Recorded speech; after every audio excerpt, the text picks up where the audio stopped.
Hello दोस्तों, आपका स्वागत है हमारा केमिस्ट्री चैनल में। जो हम बात करेंगे सॉलिड स्टेट की। जो क्लास 12 का पहला चैप्टर है वो हमारा सॉलिड स्टेट। जैसे आप पढ़ते हैं क्लास 9 है स्टेट ऑफ मैटर। तो स्टेट ऑफ मैटर में तीन होता है हमारा, एक सॉलिड होता है, एक लिक्विड होता है, एक गैस होता है। जो सॉलिड होता है हमारा क्लास 12 का पहला चैप्टर है, जबकि लिक्विड और हमें गैस क्लास 11 में पढ़ना होता है। जैसे क्लास 11 में हमने पढ़ा होगा स्टेट ऑफ मैटर, उसमें हमें चार्ल्स ला, बायल्स ला, गाद्रो ला, डाल्टन्स ला, ये सब काफी हमने रूल पढ़ा था। तो सब हमारा क्लास 11 में पढ़ना था। और जो बात होती है हमारे लिक्विड की, ये जो लिक्विड आपका ये फिजिक्स का पोर्शन है, तो हमें लिक्विड के बारे में उतना ज्यादा नहीं पढ़ना होता है। तो हम केमिस्ट्री में गैसेस और सॉलिड के बारे में पढ़ते हैं। तो ठीक है, हम चलते हैं सॉलिड स्टेट में। तो सॉलिड स्टेट में जितनी भी पॉइंट है, हमें सॉलिड स्टेट में जितनी भी पॉइंट की स्टडी करना है, पहले हमें एक एक पॉइंट को नोट कर लेंगे। अच्छे से एक एक पॉइंट को नोट करने के उपरांत हम एक एक पॉइंट पर डीपली स्टडी करेंगे। तो ठीक है, जितनी भी पॉइंट है मैं एक तरफ से नोट कर रहा हूँ, आप भी नोट करते चलिए हमारे साथ। देखिए, पहली पॉइंट हमारा है डेफिनेशन ऑफ सॉलिड। दूसरी जो पॉइंट है वो हमारा है properties of solid. Properties of solid. जो हमारी तीसरी पॉइंट है वो हमारा है classification of solid. Classification of solid based on arrangement. BAS based on arrangement. ये तीनों पॉइंट नोट कर लीजिए।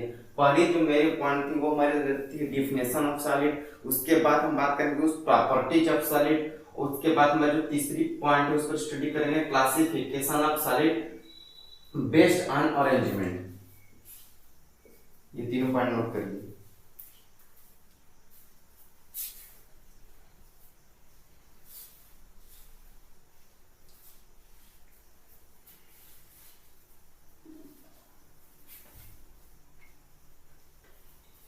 जो बेस्ड ऑन अरेंजमेंट है उसके अनुसार जो सॉलिड है उसमें दो भाग बांटा गया। जैसे आप जिस रूम में स्टडी कर रहे हैं उस रूम में यदि मैं आपको 50 बाल दे दूं, तो मैं आपको जो थोड़ा सा पॉइंट आ गया उसको मैं आपको क्लियर करा देता हूँ, लेकिन पहले मैं एक एक पॉइंट पूरा नोट कर लूंगा।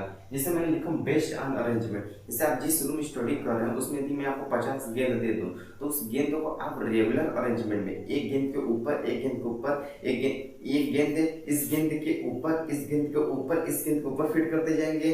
वाई डायरेक्शन में या तो एक्स डायरेक्शन में भी फिट कर सकते हैं और जेड डायरेक्शन में भी फिट कर सकते हैं। तो आप अच्छे से गेंद को उस कमरे में फिट कर सकते हैं। ये पहला है, मतलब उस गेंद का रेगुलर अरेंजमेंट आप कर सकते हैं, अच्छे से फिट कर सकते हैं। या दूसरा, गेंद को उठाए उस रूम में फेंक दिए, तो कोई चार उस कोने में आप गया, चार उस कोने में गया। आप जिस रूम में बैठ के पढ़ रहे, चार उसके पीछे, चार उसके आगे, अलमारी में 3-4 रख दिए, तो आपका ये रेगुलर हो गया।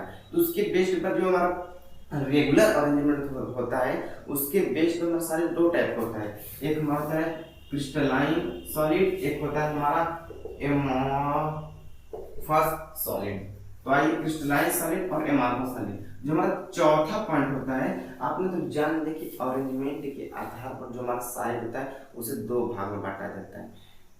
एक हमारा होता है क्रिस्टलाइन सॉलिड, एक होता है हमारा एमॉर्फस सॉलिड। तो अब उसमें डिफरेंट किया है। तो चौथा पॉइंट हमारा different between crystalline solid and amorphous solid. तो चौथे पॉइंट में आप लिखिए different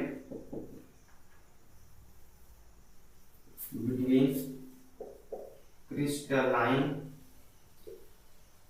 solid and amorphous solid. कीमत का पॉइंट है। पांचवा पॉइंट है हमारा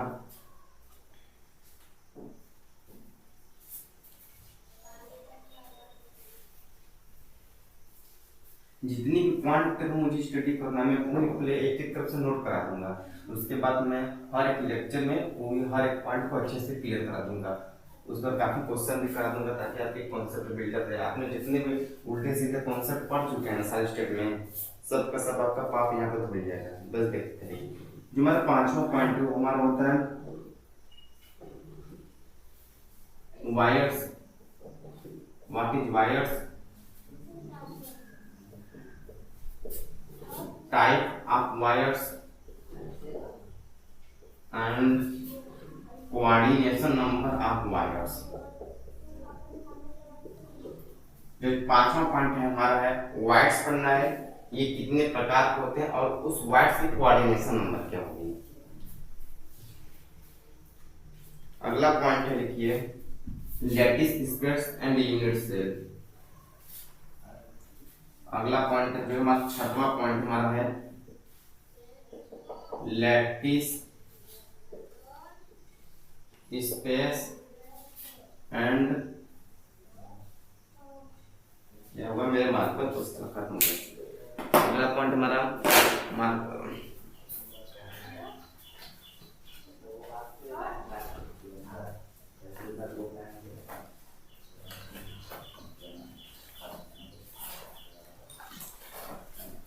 जो मेरा अगला पॉइंट है वो हमारा मार्कर पर दिक्कत होगी, दिमाग में प्रॉब्लम थी। जो अगला पॉइंट हमारा lattice space and unit cell, unit से नोट कर लीजिए।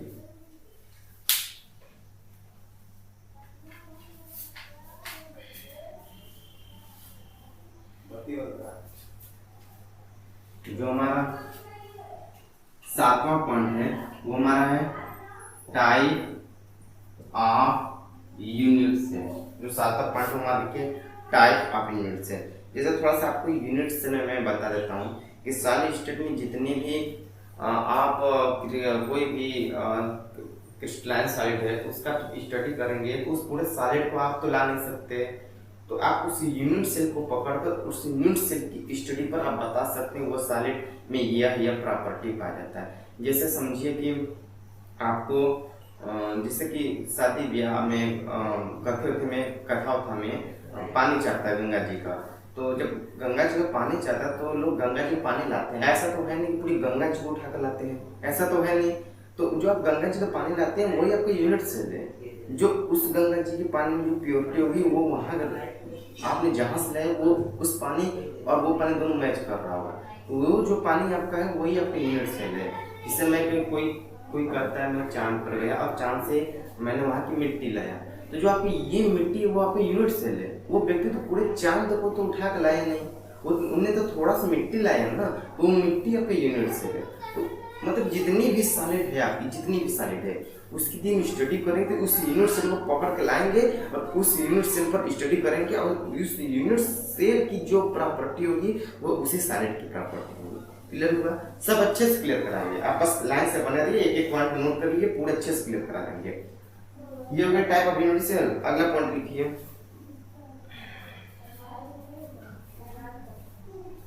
मैं वाले पॉइंट तोड़ दिया हूँ छोटा छोटा, सारा नोट करके दिए। अगला पॉइंट लिखिए 9 पॉइंट है study of cube, study of cube. 10वां पॉइंट है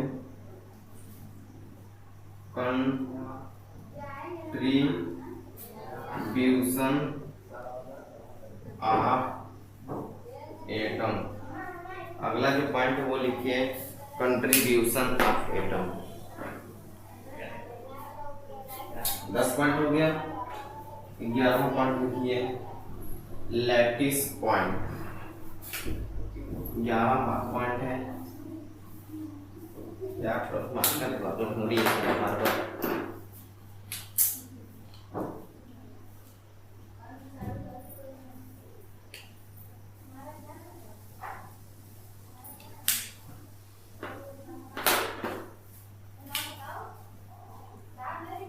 तो ठीक है मैं बोल ही देता हूँ। जो 11वां पॉइंट है उसको आप लिख लीजिए, थोड़ा मात्रा का प्रॉब्लम है। जो इस 11वां पॉइंट है आप उसको लिख लीजिए लैटिस पॉइंट, लैटिस पॉइंट। 12वां पॉइंट लिखिए number of atom per unit cell, number of atom per unit cell. इसको जेड से रिप्रेजेंट करते हैं, number of atom per unit cell. इसके बाद आपका है जो भी पॉइंट हो वो आपका पैकिंग फ्रैक्शन, पैकिंग इफिशियंसी लिखिए, पैकिंग इफिशियंसी, पैकिंग इफिशियंसी हो गया, पैकिंग इफिशियंसी।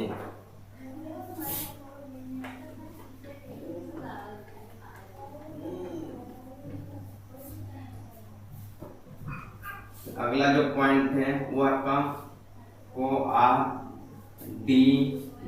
नंबर। अगला जो पॉइंट आप लिखिए कोऑर्डिनेशन नंबर। इसके बाद जो अगला पॉइंट है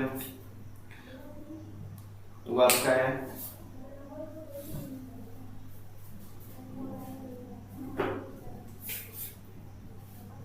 study of all unit cell, study of all unit cell. जैसे हमारे एससीसी को हो गया, बीसीसी को हो गया, एफसीसी को हो गया, इंडसेंडर क्यूबिक क्रिस्टल को हो गया, लिख।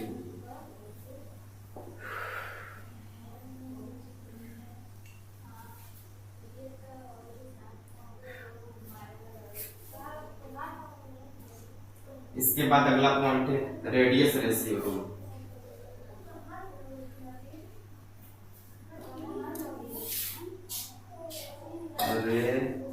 रेडियस रेशियो, अगला पॉइंट है radius ratio.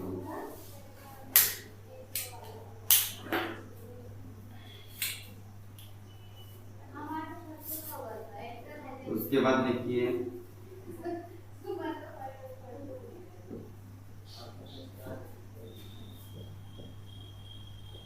Arrangement of atom, 1 dimension, 2 dimension and 3 dimension.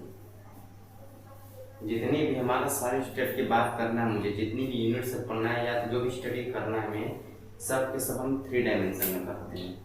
तो डायरेक्ट 3 डायमेंशन समझ नहीं सकते तो पहले 1 डायमेंशन पढ़ेंगे, 1 से 2 में चलेंगे और 2 से 3 में चलेंगे।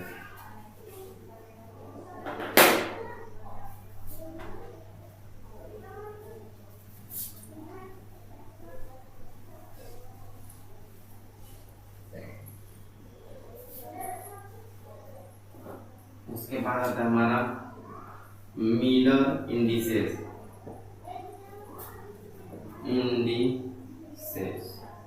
Miller indices.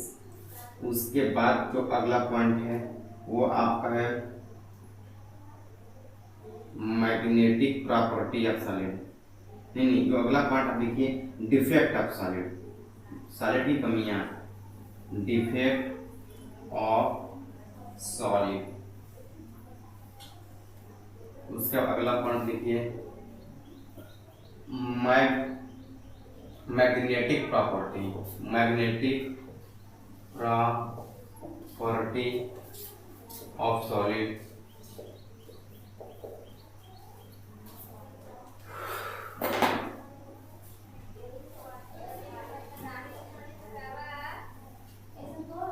और एक और पॉइंट है उसको लिख लीजिए आप, ब्रेविस लैटिस, ब्रेविस लैटिस। मैंने जो भी आपको 15-16 पॉइंट नोट कराया उस पॉइंट पर हम एक तरफ से डीपली स्टडी करते हुए आगे चलेंगे। तो जैसे कि कोई भी एटम है उसका हमें स्टडी करना है, कोई भी यूनिट सेल जैसे मैंने लिखा है स्टडी आप एससीसी, बीसीसी, एफसीसी। तो आपको यदि एससीसी की स्टडी करना है तो उसमें आपको पैकिंग इफिशियंसी आएगा, उसके अंदर कौन सा वार्ड से ये आएगा, उस वार्ड से कोऑर्डिनेशन नंबर आएगा, पूछेगा वो क्या होता है। यदि उस यूनिट सेल में कोई भी एटम है तो उसका कोऑर्डिनेशन नंबर कितना होगा ये पूछेगा। ये सब जितनी भी बात है हम तो पीछे पढ़ चुके हैं, इसलिए मैंने एक एक तरफ से एक एक पॉइंट को नोट करते आया है। अब मैं एक एक पॉइंट को आपको बता दे रहा हूँ, अच्छे से पढ़ाऊंगा, बस आप एक एक तरफ से पूरे लेक्चर को देखिएगा। ठीक है, धन्यवाद।